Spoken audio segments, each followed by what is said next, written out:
आप सभी का यूलर डिजिटल क्लासेस में स्वागत है। आज के क्लास में हम लोग केमिस्ट्री क्लास 11 के मॉडल सेट 2 को सॉल्व करेंगे। जैसा कि आपको पता है, हम लोग सॉल्व कर रहे हैं मॉडल सेट 2 क्लास 11 के केमिस्ट्री सब्जेक्ट को। और हमने पहले वाले सेट में भी डिस्कस किया था कि इसके क्या क्या निर्देश दिए हुए हैं। तो कुल 35 प्रश्न हैं, एक एक मार्क्स के हैं, और हमें कितने समय मिलते हैं तो 1.5 घंटे 90 मिनट कहिए, 1.5 घंटा कहिए, इतना समय हमें मिलता है इसे सॉल्व करने के लिए। तो आइए हम लोग एक एक करके क्वेश्चंस को सॉल्व करते हैं।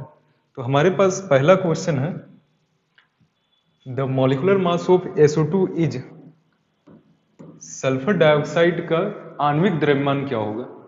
तो SO2 का अगर हम लोग मॉलिक्यूलर मास निकालें, molecular mass of SO2, molecular mass Hindi में कहते हैं आणविक द्रव्यमान। हमें याद रखना होगा, सल्फर का परमाणु द्रव्यमान एटॉमिक मास होता है 32, ऑक्सीजन का होता है 16 और 2 बार है। तो 32 + 32 यानी कि ये आ गया आपका 64U। इसलिए आप देखकर बता सकते हैं कि यहां से ऑप्शन नंबर 64 बी ये आपका क्या है, करेक्ट है। तो हमें कभी भी अगर मॉलिक्यूलर मास यानी कि आणविक द्रव्यमान निकालना है, तो जितने भी तत्व उस अणु में आए हैं या मॉलिक्यूल में जितने भी एटम्स इन्वॉल्व हैं, सभी के एटॉमिक मासेस को हम लोग ऐड करते हैं। Next question, empirical formula of benzene is, benzene का मूलानुपातिक सूत्र क्या है। ऐसे बेंजीन का मॉलिक्यूलर फॉर्मूला क्या है, मॉलिक्यूलर फॉर्मूला, अणुसूत्र ऑफ बेंजीन इज, आपको पता है C6H6। इंपेरिकल फॉर्मूला जब हम लोग लिखते हैं तो इसके सिंपलेस्ट रेशियो को लिखते हैं। इंपेरिकल फॉर्मूला यानी मूलानुपातिक सूत्र अगर लिखा जाए तो सिंपलेस्ट नंबर को अगर लिखा जाए, तो आपको यहां दिख रहा है कि 6 कार्बन है, 6 हाइड्रोजन है। अगर इसको सिंप्लीफाई कर दें तो 1:1, यानी कि CH इसका जो है, ये आपका इसका मूलानुपातिक सूत्र कहलाएगा।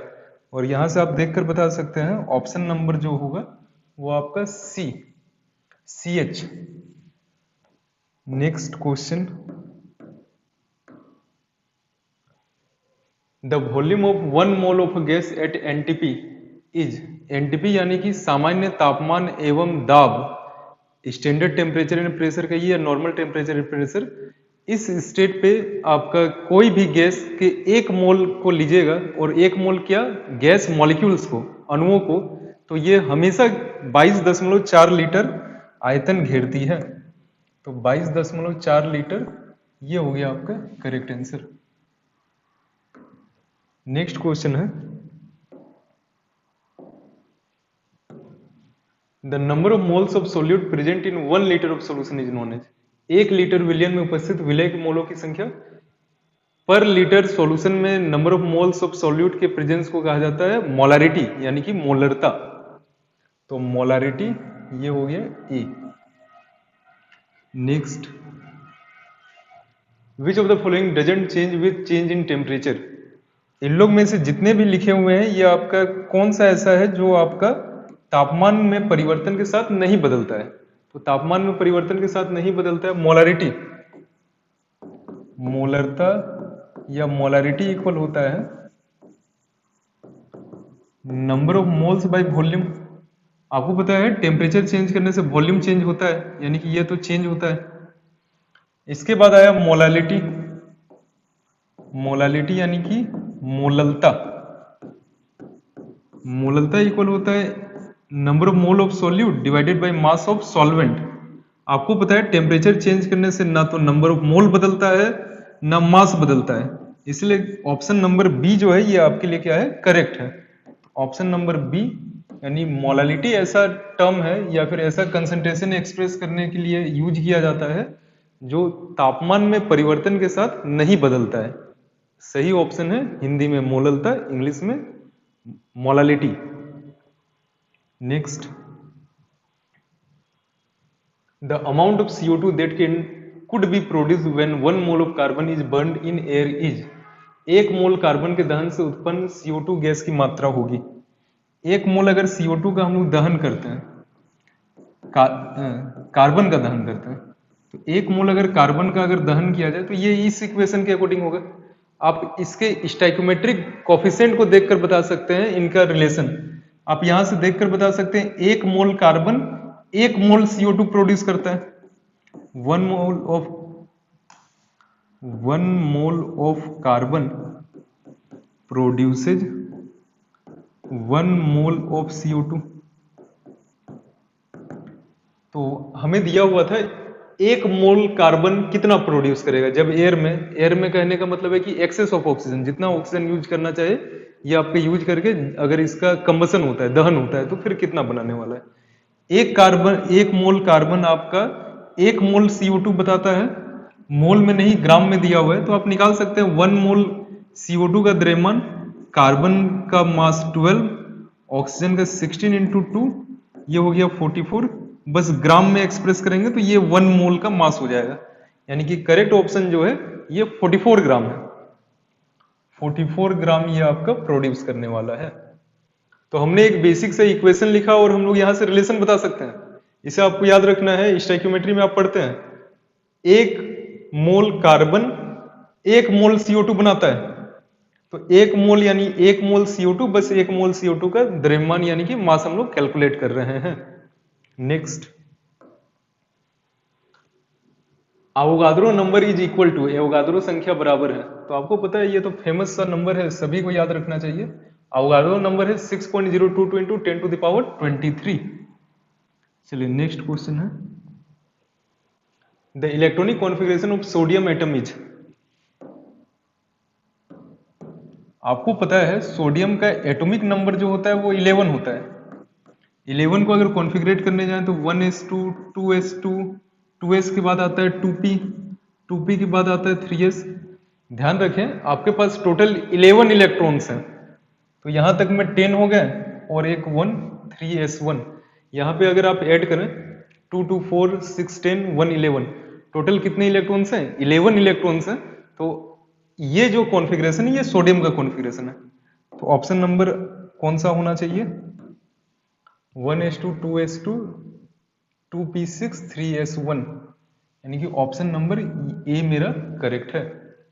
Next, the orbital with quantum number n equal 3 and l equal 2। n equal, ये colour white, n equal 3, l equal 2। आपको पता है 0, l equal 0 means s, l equal 1 means p, l equal 2 means d। तो ये आपका combination बना 3d। तो n, the orbital with quantum number n equal 3 and l equal 2 will be it's 3d। 3d option number C. एकदम आसान questions हैं और मैं जरूर कोशिश करूंगा कि इसे भी मैं YouTube के डिस्क्रिप्शन सेक्शन में एज ए PDF अपलोड कर दूं, ताकि आपको भी कंफर्म रहे कि हाँ कौन सा हमने टिक किया हुआ था, और वो आप उसे डाउनलोड कर सकते हैं और सेव कर सकते हैं। नेक्स्ट क्वेश्चन है, which atom is indicated by configuration helium. Helium को एज ए कोर यूज किया हुआ है और 2s1। आपको पता है हीलियम का कॉन्फ़िगरेशन होता है 1s2 और इसके बाद लिखा हुआ है हीलियम एंड 2s1, यानी कि ये हो गया 1s2 2s1। टोटल नंबर 3, और 3 एटॉमिक नंबर किसका होता है? परमाणु क्रमांक 3 किसका है? तो आपको पता है हाइड्रोजन का 1, हीलियम का 2, और इसके बाद क्या आता है? इसके बाद आता है लिथियम जिसका 3 होता है, यानी कि करेक्ट ऑप्शन है लिथियम। नेक्स्ट क्वेश्चन, आपको बताना है which of the following is lowest energy shell या सबसेल। तो हमें बताना है कि इन लोग में से किसकी ऊर्जा सबसे कम है या एनर्जी सबसे कम है। तो इसके लिए आपने पढ़ा है Bohr and Bury's law, Bohr and Bury's law, या जिसे N+L लो कहा जाता है। इसके अकॉर्डिंग हम लोग चेक कर सकते हैं।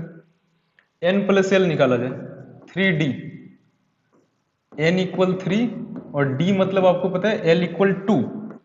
तो n प्लस एल आ गया 3 प्लस 2 यानी 5, 4s, n equal 4, s means l equal 0, n plus l equal 4 plus 0 यानी 4, 4p, n equal 4, l equal 1, n plus l equal 4 plus 1 यानी 5, 5s, n equal 5, l equal 0, n plus l, 5 plus 0 equal 5।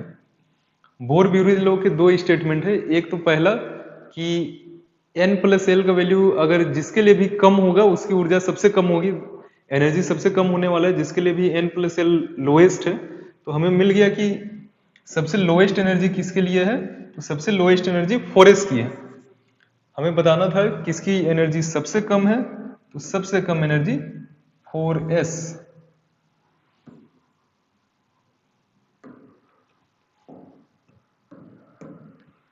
Magnesium में हमें बताया हुआ है how many proton are present in magnesium, atomic number दिया हुआ है 12, मास नंबर दिया हुआ है 24, और हमें बताना है नंबर ऑफ प्रोटॉन, प्रोटोनों की संख्या।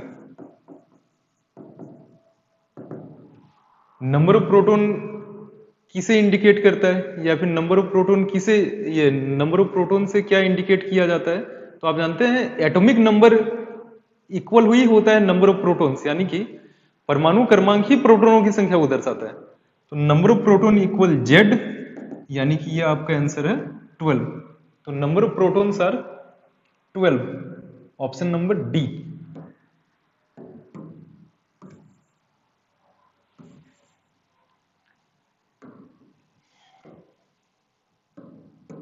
क्वेश्चन नंबर है the Bohr's radius of first orbit of hydrogen atom is, आपको बताना है हाइड्रोजन परमाणु के प्रथम बोर कक्षक की त्रिज्या क्या है। तो बोर हाइड्रोजन के लिए Bohr's radius for hydrogen atom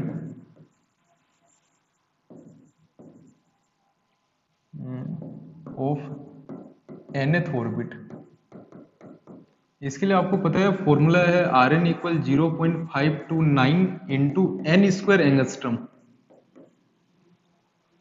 यानी कि अगर आपको फर्स्ट वाले का लाना है तो n पे 1 रख लीजिए, अगर सेकंड वाले का लाना है तो n पे 2 रख लीजिए, 10th का अगर लाना है तो n पे 10 रख लीजिए।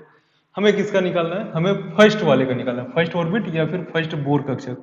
तो R1 इक्वल n पे अगर 1 रख लें 0.529 1 स्क्वायर इंटू एंगस्ट्रम 0.529 एंगस्ट्रम। तो यहाँ से आप बता सकते हैं, यहाँ से ऑप्शन नंबर कौन सा करेक्ट है, 0.529, यानी कि ऑप्शन नंबर बी। आइए हम लोग नेक्स्ट क्वेश्चन पे आते हैं।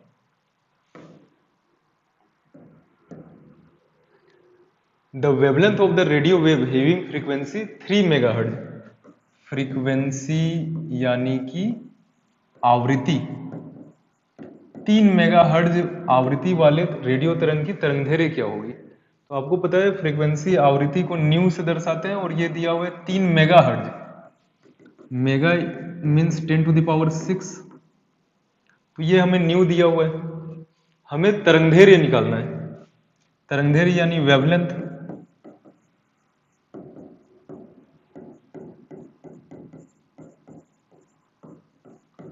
लेमडा आपको निकालना है। दोनों का आपका संबंध पता है, न्यू इक्वल होता है सी बाई लेमडा, या lambda equal C by nu. C क्या है, निर्वात में प्रकाश या तो विद्युत चुंबकीय तरंगों की चाल को ही सी से दर्शाया जाता है, और इसका मान फिक्स है, इसका मान फिक्स है 3 इंटू 10 टू द पावर 8, और न्यू का मान दिया हुआ है 3 इंटू 10 टू द पावर 6। आपको दिख रहे हैं 3 3 कैंसिल हो गए, 6 जीरोज कैंसिल हो गए 10 में से, तो 2 जीरोज बच जाएंगे, यानी कि 100। और इसका यूनिट क्या होता है, तो इसका यूनिट होता है मीटर, तरंगदैर्घ्य यानी कि वेवलेंथ का। तो हमारे लिए आंसर मिल गया 100 मीटर। ये बड़ा फेमस रिलेशन है, इसे याद रखेंगे। न्यू इक्वल होता है सी बाई लेमडा, और इसी से अगर न्यू गिवन रहे तो लेमडा निकाला जा सकता है, लेमडा गिवन रहे तो न्यू निकाला जा सकता है। तो हमें आंसर मिला है 100 मीटर्स, और 100 मीटर्स यानी ऑप्शन नंबर ए। नेक्स्ट, निम्न में से किस आयन का आकार सबसे बड़ा होगा? आपको बताना है किसका सबसे आकार बड़ा है। थोड़ा ध्यान रखेंगे।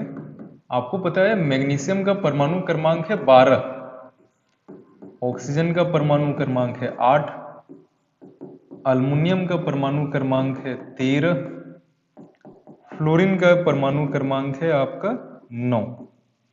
और अगर आप ध्यान दें तो आप देख सकते हैं कि ये सभी जो हैं ये आइसो इलेक्ट्रॉनिक आयंस हैं, आइसो इलेक्ट्रॉनिक आयंस हैं। ये कैसे कहा मैंने? ये इस बात से आप अगर चेक करें तो सभी में नंबर ऑफ इलेक्ट्रॉन समान मिलेंगे। नंबर ऑफ इलेक्ट्रॉन इसमें 12 प्रोटॉन है तो 12 इलेक्ट्रॉन थे न्यूट्रल वाले में, इसने 2 रख दिया या छोड़ दिया तो इसमें अब 10 इलेक्ट्रॉन है। इसमें 8 होते न्यूट्रल में अगर कोई आवेश नहीं होता, तो इसने 2 ले रखा है इसके कारण 10 है। इसमें 13 होते हैं, 3 इसने छोड़ रखा है इसलिए 10 है। और इसमें 9 है, 1 इसने ले रखा है इसलिए 10 है। तो आप जानते हैं आइसो इलेक्ट्रॉनिक आयंस में जैसे जैसे प्रोटॉनों की संख्या यानी कि आपका पॉजिटिव चार्ज बढ़ता है, या फिर आप प्रोटॉन से ही याद रखिए या परमाणु क्रमांक से याद रखिए, परमाणु क्रमांक जैसे जैसे बढ़ता है आकार छोटा होता जाता है। तो इनमें से जिसका भी परमाणु क्रमांक सबसे कम होगा उसका आकार सबसे बड़ा होगा। तो आपको बताना है कि इन लोग में से सबसे आकार किसका बड़ा होगा। तो सबसे बड़ा आकार होना चाहिए ऑक्साइड आयन का, O2 नेगेटिव का। O2 नेगेटिव का आकार सबसे बड़ा होगा। O2 नेगेटिव है option number B. Next, which group of element is commonly known as halogens? किस समूह के तत्वों को हेलोजन के नाम से जाना जाता है? आप जानते हैं हेलोजन में आते हैं फ्लोरीन, क्लोरीन, ब्रोमीन और आयोडीन। और ये कौन सा ग्रुप कहलाता है? ये कहलाता है ग्रुप 17 या वर्ग 17। यहां समूह लिखा हुआ है वर्ग 17 के तत्व। Which of the following configuration has highest ionization energy? आपको बताना है इन निम्नलिखित में से किस विन्यास की आयनन ऊर्जा सर्वाधिक होगी, सबसे अधिक किसकी होगी? आप जानते हैं सर्वाधिक आयनन ऊर्जा उसकी होती है जिसमें बाह्यतम कोश का विन्यास पूर्णतः भरा होता है, पूर्णतः भरा, या फिर जिसके बाह्यतम कोश में 8 इलेक्ट्रॉन हो। तो एक बार आप चेक कर लें, इसके बाह्यतम कोश में 4 इलेक्ट्रॉन है, इसमें 5 है, इसमें 8 है, इसमें 3 है। तो सर्वाधिक जो आपका आयनन एंथैल्पी का मान होगा वो उसके लिए होगा जिसका विन्यास आपका उत्कृष्ट गैस के विन्यास के समान है। तो ये विन्यास जो है सी नंबर, इसके लिए आयनन एंथैल्पी का मान आपको सर्वाधिक देखने को मिलेगा। Next, an element with atomic number 35 is placed in which period of the periodic table? एक तत्व जिसकी परमाणु क्रमांक 35 है, ये को आवर्त सारणी के किस आवर्त में रखा जाएगा? तो आवर्त सारणी में अगर किसी आवर्त यानी कि पीरियड को अगर पता करना है तो आपको नियम पता होगा कि ये दर्शाता है इसके बाह्यतम कोश, जो सबसे बाहर का कोश है, इसकी मुख्य क्वांटम संख्या इसके आवर्त को प्रदर्शित करती है। तो सबसे पहला आप 35 को कॉन्फ़िगरेट कीजिए। 35 किसका परमाणु क्रमांक होता है? तो ब्रोमीन का होता है। Br का क्रमांक 35 होता है। 1s2 2s2 2p6, 2p के बाद 3s 3p 4s 3d और 3d के बाद आता है 4p। अब क्लियर है? आप अगर ऐड करेंगे यहां तक 10 12 18 20 30 और हमारे पास 5 इलेक्ट्रॉन रह गए। 5 इलेक्ट्रॉन रह गए तो 4p5। p मैक्सिमम 6 ले सकता है, अभी है नहीं इलेक्ट्रॉन, तो हम लोग कितने इसको अलॉट कर रहे हैं? 5 इसे दे रहे हैं। तो प्रश्न तो यह है कि ये कौन से आवर्त में रखा जाएगा। तो कौन से आवर्त में रखा जाएगा तो आपको बस पता करना है कि इसका बाह्यतम कोश क्या है, which is the outermost cell.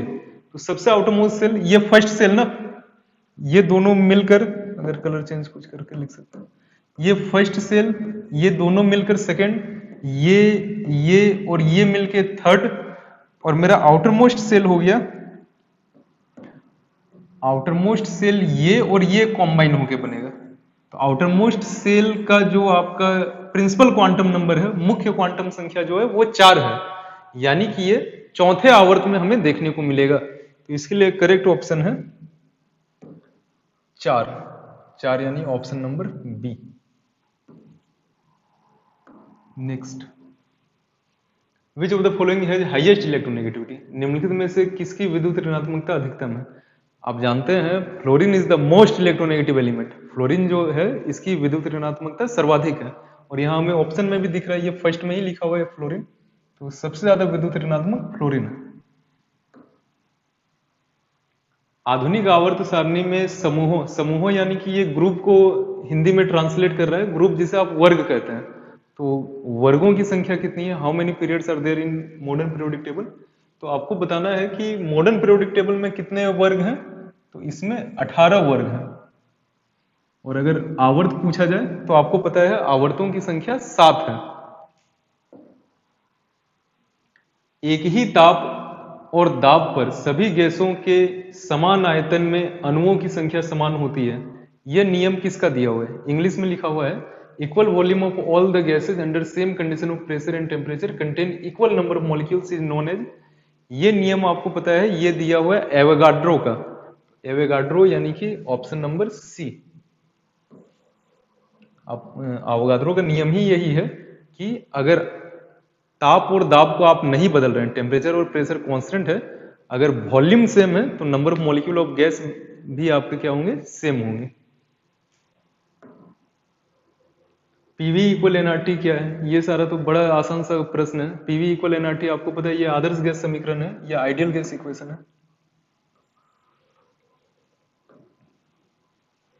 Gas स्थिरांक आर का सांख्यिक मान निर्भर करता है। The numerical value of gas constant R depends on. Nature पे डिपेंड करता नहीं है, इसके कारण इसे यूनिवर्सल गैस कांस्टेंट कहा जाता है। ये सारे गैस पे एप्लीकेबल है, वैल्यू सेम रहेगा। ये टेम्परेचर से भी इंडिपेंडेंट है, ये प्रेशर से भी इंडिपेंडेंट है। ये बस डिपेंड करता है कि आप किसके टर्म पे एक्सप्रेस कर रहे हैं। जैसे मैं आपको एक एग्जांपल बताता हूँ। एक हम लोग वैल्यू लिखते हैं 0.083, ये कब में, जब लीटर बार केल्विन इनवर्स मोल इनवर्स होगा। लेकिन अगर यूनिट ऑफ मेजरमेंट हम लोग बदल दें, अगर हम लोग बाकी को सेम रख रहे हैं, लीटर ही रख रहे हैं, लेकिन प्रेशर को अगर बदल के हम लोग एटीएम कर दें, तो फिर ये आपका वैल्यू बदल के क्या इतना हो जाता है, 0.082 हो जाता है। कहने का मतलब बस इतना है, आर का वैल्यू डिपेंड करता है यूनिट ऑफ मेजरमेंट पे, किस पे आप माप रहे हैं या किसके टर्म पे एक्सप्रेस कर रहे हैं, इस पे। यानी कि ये आपका करेक्ट है option number D, the unit of measurement, माप की इकाई। वह गैस जो सभी ताप एवं दाब पर गैस के नियमों का पालन करती है उसे कहते हैं a gas which obeys gas law at all range of temperature and pressure is cold. आपको पता है सारे गैस लॉ ही मिलकर आइडियल गैस इक्वेशन बनाते हैं, और जो भी सारे गैस लॉ को मानेगा इसे ही आपका आदर्श गैस या फिर आइडियल गैस कहा जाता है। तो आइडियल गैस यानी कि ऑप्शन नंबर बी।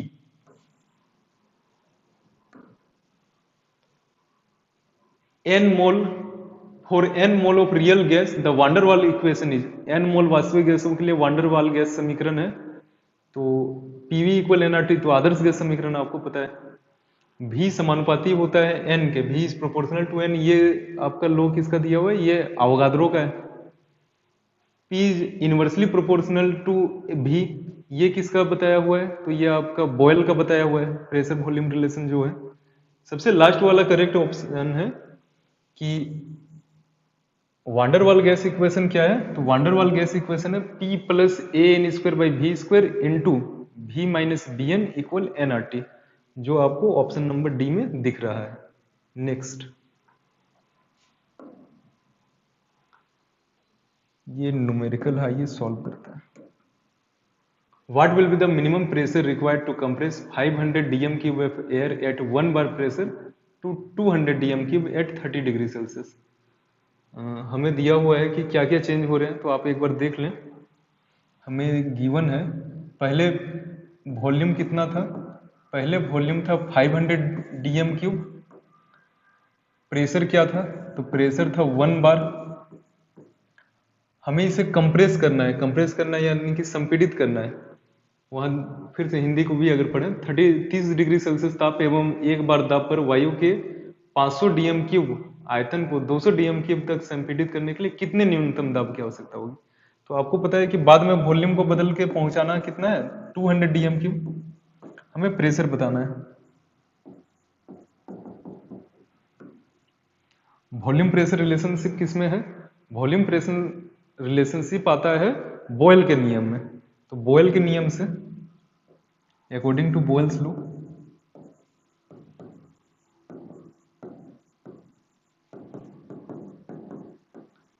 फॉर्मूला है P1V1 equal P2V2। P1 1, V1 500, P2 ये फाइंड आउट करना है 200। P2 इक्वल 500/200 और ये आपका आ गया 2.5। और प्रेशर का यूनिट यहां से देख लें, प्रेशर का यूनिट है बार, तो आंसर है 2.5 बार और 2.5 बार है ऑप्शन नंबर बी।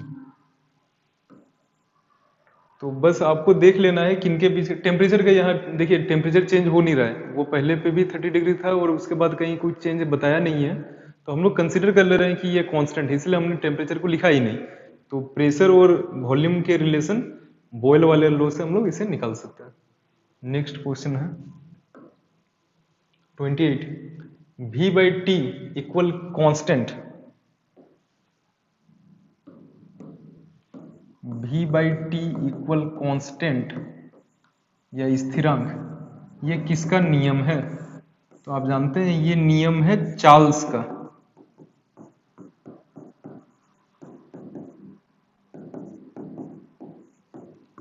तो चार्ल्स लो, वॉल्यूम और टेम्परेचर का रिलेशनशिप आपको पता होना चाहिए कि ये चार्ल्स में आता है। आप याद रखेंगे बॉयल वाले में वॉल्यूम और प्रेशर का रिलेशनशिप है और वॉल्यूम और टेम्परेचर का रिलेशनशिप चार्ल्स में आता है।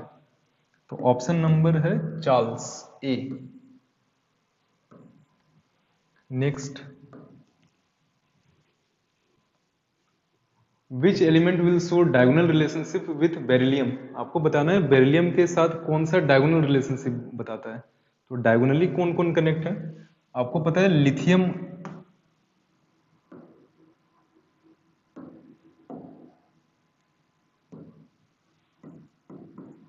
लिथियम का जो रिलेशनशिप है Li, तो Li के डायगोनली क्या आता है? तो Li के डायगोनली आता है मैग्नीशियम। तो लिथियम का रिलेशनशिप है मैग्नीशियम से, और लिथियम के बाद आता है बेरिलियम, और बेरिलियम का डायगोनल रिलेशनशिप है एल्युमिनियम से। यानी कि बेरिलियम का डायगोनल रिलेशनशिप किसके साथ है? एल्युमिनियम। तो यहां से आप बता सकते हैं एल्युमिनियम, ऑप्शन नंबर सी।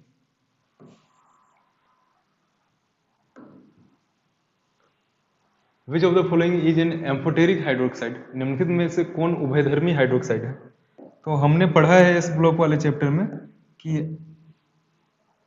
एम्फोटेरिक हाइड्रोक्साइड आपका बेरिलियम बनाता है। ग्रुप 2 में हम लोगों ने पढ़ा है कि बेरिलियम के ऑक्साइड और उसे जब वाटर में डिजोल्व घोला जाए तो फिर ये आपका क्या करता है? तो ये एम्फोटेरिक बनाता है, यानी कि बेरिलियम के हाइड्रोक्साइड होंगे। तो ये हो गया ऑप्शन नंबर डी।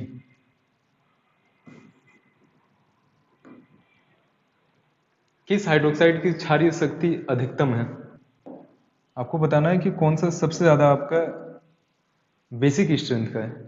आप जानते हैं बेसिक स्ट्रेंथ को बताया जा सकता है मेटालिक कैरेक्टर से, धात्विक गुण से। जैसे जैसे ऊपर से नीचे जाते हैं धात्विक गुण बढ़ता है, और बाएं से दाएं जाते हैं तो धात्विक गुणों में क्या है? कमी आती है। और इसी के अकॉर्डिंग आपका क्षारीय क्षमता भी आपका क्या होता है? धातुओं के ऑक्साइडों या हाइड्रोक्साइडों का आपका क्या होता है? बदलता है। तो जैसे जैसे आप ऊपर से नीचे आ रहे हैं, तो ऊपर से नीचे आ रहे हैं तो क्षारीय गुण आपका बढ़ रहा है हाइड्रोक्साइड का, धातु के। क्योंकि क्योंकि आपका ये है कि धात्विक गुण आपका बढ़ रहा है, जिसके कारण इसके हाइड्रोक्साइड के क्षारीय गुणों में वृद्धि होती है। तो ऊपर से नीचे आइए, अगर बाईं ओर जाएंगे तो बाईं ओर जाएंगे तो आपको पता है कि क्षारीय गुणों में आपकी क्या आती है? कमी आती है। तो अगर इनको लिखे क्या क्या है, लिथियम के नीचे सोडियम, फिर सोडियम के नीचे पोटेशियम, पोटेशियम के साइड पे कैल्शियम। तो हमें पता है कि ऊपर से नीचे जा रहे हैं तो हाइड्रोक्साइडों की क्षारीय गुण आपका क्या होती है? बढ़ती है। तो पोटेशियम, इन तीनों में से पोटेशियम के हाइड्रोक्साइड की क्षारीयता सबसे ज्यादा होगी। सेकंड, इधर जाने से क्षारीयता में कमी आती है। तो इधर जाने से क्षारीयता में कमी आती है, तो KOH और CaOH होल 2 में से ज्यादा क्षारीय तो KOH ही होगा। इसलिए सबसे ज्यादा इन चारों में से NaOH, LiOH, कैल्शियम हाइड्रोक्साइड और KOH में से सबसे ज्यादा जो आपकी क्षारीयता होगी वो KOH की होगी। यानी ऑप्शन नंबर आपको दिख रहा होगा डी, KOH। इसे क्लियर याद रखेंगे, ऊपर से नीचे जाने से हाइड्रोक्साइड की क्षारीयता में वृद्धि होती है बाएं से दाएं जाने से क्षारीयता में कमी आती है। नेक्स्ट, एस ब्लॉक के तत्वों के बाह्य इलेक्ट्रॉनिक विन्यास है। एस ब्लॉक के तत्व, एस ब्लॉक में कौन सा वर्ग आता है? वर्ग एक और वर्ग दो। वर्ग एक का कॉन्फ़िगरेशन आपको पता है NS1 है और वर्ग दो का NS2 है। तो पूरे एस ब्लॉक का अगर कहने को कहा जाए तो आपको पता है NS में 1 भी हो सकता है या NS में 2 भी हो सकता है। इसके कारण हम लोग लिख देते हैं NS अपॉन, या फिर कहिए तो सुपर स्क्रिप्ट में ऊपर में एक से लेके आपका क्या है 2 तक होता है। NS के ऊपर में क्या लिखा हुआ रहता है? 1 से 2 कहने का मतलब है S में 1 इलेक्ट्रॉन भी हो सकते हैं, 2 इलेक्ट्रॉन भी हो सकते हैं। नेक्स्ट, इस यौगिक का आयुपेशी नाम बताइए। यौगिक क्या है? CH3 CH2 CH2 CH। ध्यान रखिएगा, ब्रैकेट वाले को लास्ट में लिख लीजिएगा, दोनों में से किस पे लग सकता है। ब्रैकेट यानी कि CH भी लग सकता है, CHO भी लग सकता है, लेकिन CHO का अगर स्ट्रक्चर लिखने जाए तो CHO अपना कंप्लीट बॉन्डिंग कर लिया है। तो कंप्लीट यानी 4 बॉन्ड इसने कर लिए हैं, जबकि देखिए इस पे एक बॉन्ड कम है। ये पीछे एक बॉन्ड बनाया है, आगे एक बॉन्ड बनाया है और एक ही हाइड्रोजन दिख रहा है। तो 4 करने के लिए यही क्लोरीन को अडोप्ट करेगा, यही क्लोरीन को ले लेगा। तो हमने इसके ऊपर नीचे कहीं भी आपको क्या करना है, क्लोरीन लगा लेना है। अब इसका नाम लिखना। अब जानते हैं जब भी नाम लिखा जाए और ये आपका क्या मिला, ये मिला अल्डिहाइड समूह, और इसके कार्बन को हमेशा 1 नंबर दिया जाता है। एल्डिहाइड वाले कार्बन एटम को, फंक्शनल ग्रुप वाले को हमेशा 1 लिखते हैं। तो 1 लिखते हुए सबसे लॉन्गेस्ट चेन, तो ये 1 2 3 4 5, 5 कार्बन के लिए नाम हो गया पेंट। सभी में सिंगल बॉन्ड है N, और एल्डिहाइड के लिए L, और 2 पे क्या लगा हुआ है, क्लोरो। हिंदी में लिखे तो 2 क्लोरो पेंटेनल या पेंटेनेल। आप देख लीजिए यहाँ क्या लिखा हुआ है, पेंटेनल लिखा हुआ है ना। तो यहां से हो गया ऑप्शन नंबर बी। ये रहा option number B, option number B, 2 chloro pentanal. Next, आपको बताना है कि निम्नलिखित में से कौन सा इलेक्ट्रॉन रागी है, यानी इलेक्ट्रोफिल है। इलेक्ट्रोफिल यूजुअली कौन होते हैं? इलेक्ट्रोफिल यानी कि इलेक्ट्रॉन रागी वे हैं जिन्हें इलेक्ट्रॉन पसंद है, और इलेक्ट्रॉन उसे पसंद है जिसमें इलेक्ट्रॉन की कमी हो। तो यहां से अमोनिया के बारे में अगर आप जानते हैं तो आपको पता है कि अमोनिया में नाइट्रोजन के पास एक लोन पेयर है एकाकी युग्म में जिसे दान कर सकता है, तो इसके पास तो एक्स्ट्रा इलेक्ट्रॉन है। क्लोराइड आयन तो खुद में नेगेटिव है, तो और ये इलेक्ट्रॉन क्या पसंद करेगा? हाइड्रोक्साइड आयन नेगेटिव है, तो ये तो आपका क्या है, न्यूक्लियोफिल है, नाभिक नहीं है। बचा एक BF3, इसके बारे में बात कर लिया जाए। बोरोन के अराउंड क्लियर रहिएगा कि 6 ही इलेक्ट्रॉन है। अभी भी ये ऑक्टेट पूरा करने के लिए 2 इलेक्ट्रॉन चाहता है, यानी कि इसके पास इलेक्ट्रॉन की कमी है, और जिसके पास इलेक्ट्रॉन की कमी है इसे ही इलेक्ट्रॉन पसंद होंगे। इसके कारण यहां से ऑप्शन नंबर डी जो है ये आपका करेक्ट है, यानी BF3 जो है ये आपका इलेक्ट्रोफिल, इलेक्ट्रॉन रागी या इलेक्ट्रॉन स्नेही है।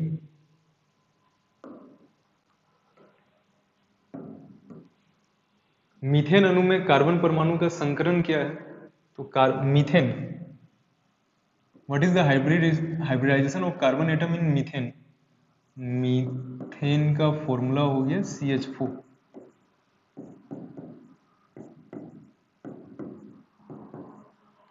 हमें अगर बताना हो कि मीथेन का हाइब्रिड स्टेट क्या है, तो हम लोग को पता है हम लोग कार्बन से कितने एटम परमाणु जुड़े हुए हैं इससे गिनकर भी हम लोग क्या कर सकते हैं, इसके संकर अवस्था या प्रसंकरण या इंग्लिश में हाइब्रिडाइजेशन को बता सकते हैं, हाइब्रिड स्टेट को।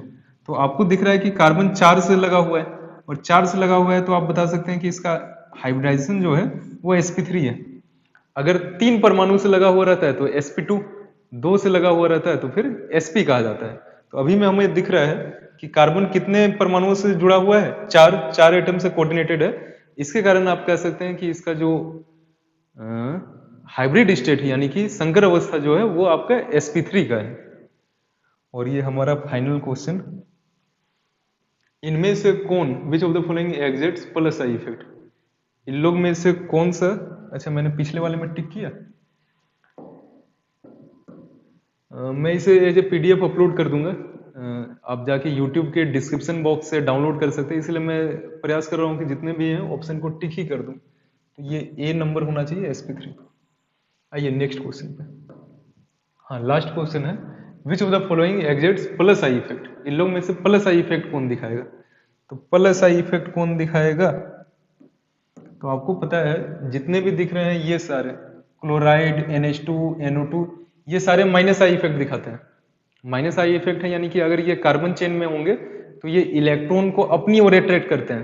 प्लस आई यानी कि अपने से दूर भेजने वाला, तो अपने से दूर भेजने वाला यहां से केवल एक ही है, वो है CH3। तो CH3 जो है ये प्लस आई इफेक्ट दिखाता है। यहाँ जितने भी चार दिए हुए हैं इनमें से CH3 ही केवल ऐसा है जो प्लस आई प्रभाव दर्शाता है। आज के क्लास में हम लोगों ने क्लास 11 के केमिस्ट्री के मॉडल सेट 2 को हल किया। आने वाले समय में और भी हम लोग जरूर से सॉल्व करेंगे, जितने भी मॉडल सेट हैं इन्हें कंप्लीट करेंगे। आप घर में अच्छे से पढ़ें और अच्छे से तैयारी करें अपने बोर्ड एग्जाम्स के लिए। और फिर से मैं बात को दोहरा रहा हूँ कि जरूर से मैं इनसे अपलोड कर दूंगा यूट्यूब में, आप वहां से डाउनलोड कर सकते हैं। Thank you.